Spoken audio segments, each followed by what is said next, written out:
I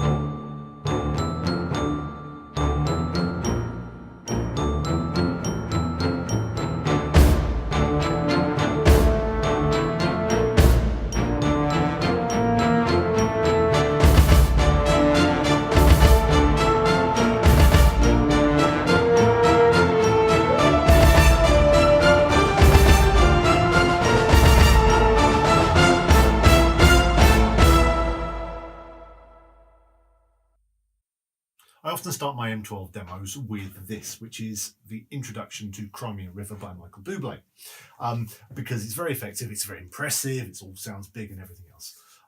But it always brings up the same reactions. Firstly, people don't think I'm actually playing it, they think I'm miming it, so I have to show them how I'm doing it and how I've taken it apart and I've rebuilt it. And then secondly, when I've shown them, they can't believe how simple it is. So I just want to do a very quick video just on Crimea River. Now, I am cheating to a degree because I am playing over a backing track, and the backing track is the actual introduction. So if I hit pad 1,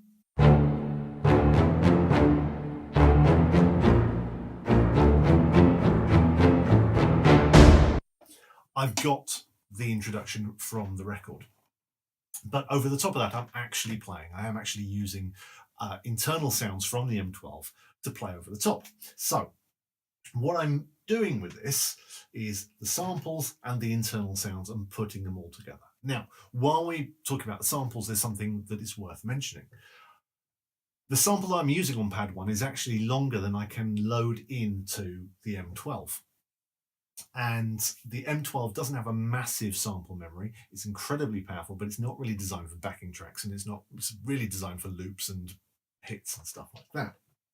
So I had to use a slight trick to get the sample into the M12. What I did was I took the sample and I put it into the computer and I sped it up.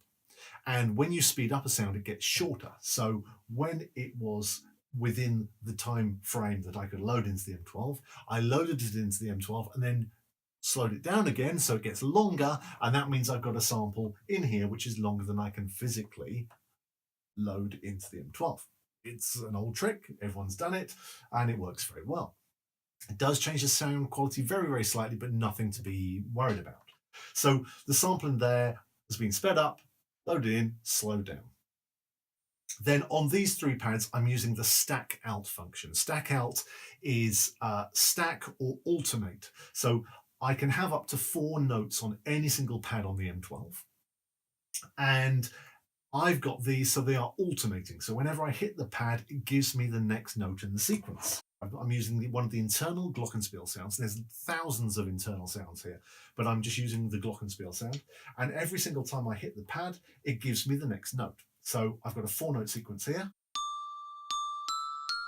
a 4-note sequence here, and a 3-note sequence here. So if I put it together,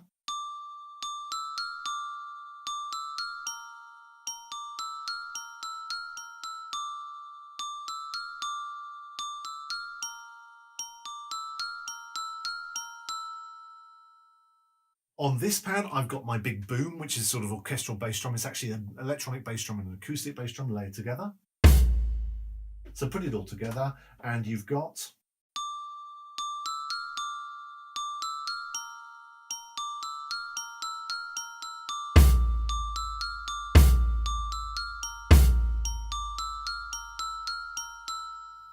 which, when you layer that with the original sample, means you've got this big, fat sounding track.